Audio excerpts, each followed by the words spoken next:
Pourquoi devriez-vous vous intéresser au Bazaar, le nouveau jeu de type Auto Battler Hero Building qui arrive bientôt en close beta? On va voir ça aujourd'hui. Avant de commencer, je voulais simplement dire que ce que vous allez voir en arrière-plan vient de la dernière vidéo sur la chaîne du Bazaar, donc elle sera en description. Donc, il est important de noter que cette vidéo n'est pas une présentation détaillée du jeu et de son histoire. Je vais juste expliquer les grandes mécaniques du jeu, les informations importantes à savoir. Donc, je vous invite à faire vos propres recherches. Tout ce dont vous avez besoin sera en description. Commençons donc avec les concepts généraux. Une partie du Bazaar se déroule au fil de plusieurs journées. Chacune est composée de 6 événements appelés des heures dans le jeu. L'objectif ultime d'une partie est d'obtenir 10 victoires. Une victoire est obtenue à la suite d'un combat contre un autre joueur à la 6e heure d'une journée. Après donc plusieurs choix variés, que ce soit des rencontres de marchands, des événements ou des monstres qui donnent des récompenses et bien plus encore. La grande variété de rencontres offre une expérience de jeu différente à chaque partie. Ces parties devraient durer entre 20 et 45 minutes selon Crip, un ancien joueur ou plutôt un joueur actuel de Battlegrounds, qui a pu mettre une centaine d'heures dans le jeu selon un tweet récent. Vos rencontres seront, tout comme votre aventure en général, jusqu'à un certain point, influencées par votre héros.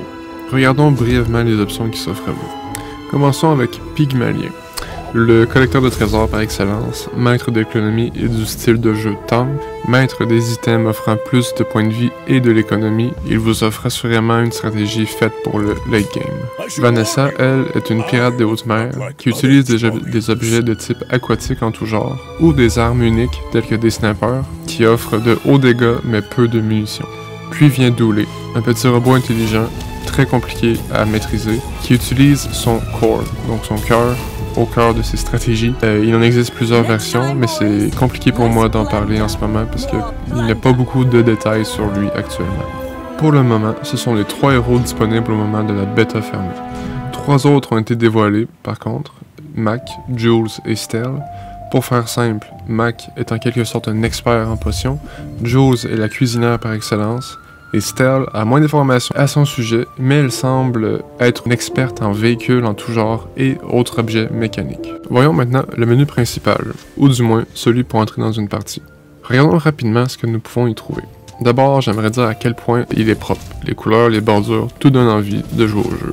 On voit la flèche en bas à gauche qui indique le retour donc au vrai menu principal. Au centre, on peut voir notre magnifique skin actuel selon notre héros équipé. Les icônes des héros sont affichées sur la gauche, de manière très propre, encore une fois. Notre rang dans le coin supérieur gauche, notre nombre de tickets pour jouer en classé, à côté de la monnaie du jeu, les gemmes. Pour la droite, une languette qui dépasse va certainement ouvrir quelques sous-menus, avec entre autres la sélection de skins pour notre héros, notre tapis et plus encore. Ce n'est qu'un survol rapide de l'interface, donc je vous invite fortement à faire vos propres recherches ou simplement attendre d'être en jeu pour la découvrir par vous-même. Regardons maintenant l'interface au cours d'une partie. Attention, l'interface actuelle est en late game, donc il y a beaucoup d'informations sur l'écran, mais les grandes lignes restent les mêmes. Donc, on a notre personnage avec son niveau au milieu en bas. À droite, dans le coin, notre économie actuelle, donc nos pièces d'or et le nombre de pièces qu'on fait à chaque journée. Un coffre avec du stockage pour des items ou autres en bas à gauche. Actuellement, on est en combat, donc on voit notre adversaire et ses informations tout comme de notre côté. Au centre, les items qui sont actuellement en jeu. À gauche, nous avons en haut le nombre de victoires que nous avons actuellement. Donc comme on peut voir, il y a des coches plus grandes à 4, 7 et 10 victoires. C'est à ces nombres de victoires que les récompenses se trouvent. Au milieu, l'horloge de la journée, donc avec les 6 points. Et en dessous, le prestige qui représente votre vie, si on veut, de votre partie. Donc on commence à 20 prestiges et il y a tout un système qui fait que rendu à 0, vous avez une dernière chance, mais après ça, c'est terminé. Il y a aussi les talents qui se trouvent à gauche et à droite de votre personnage. Ceux-ci vous aideront à obtenir de meilleurs effets pour vos objets et simplement vous améliorer au fil de votre aventure sur plusieurs aspects. Finalement, l'écran de fin de partie. Une fois arrivé à 10 victoires ou 0 prestige est donc éliminé, voici ce que le jeu va afficher.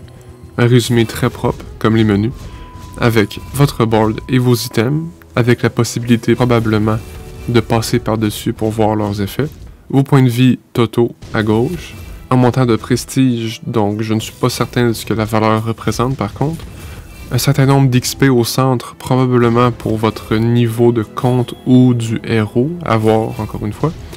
Et vos pièces d'or totales à la fin, avec votre revenu final à chaque jour à gauche, donc ici qui est à 8. Et en dessous, vous aurez tous les talents que vous aurez acquis au fil de votre aventure. Et encore une fois, comme les items, avec la possibilité de passer par-dessus pour voir leurs effets, probablement. Et voilà, je pense avoir tout dit. J'espère que vous avez apprécié, même si c'était bref et rapide. J'espère vous avoir donné envie de vous intéresser au jeu ou même d'y jouer peut-être. Donc en description, vous trouverez tous les liens sur ce que j'ai parlé durant la vidéo, y compris une vidéo de Crip qui explique en détail plusieurs aspects sur le jeu. Alors, c'est tout pour moi et à très bientôt dans le bazar.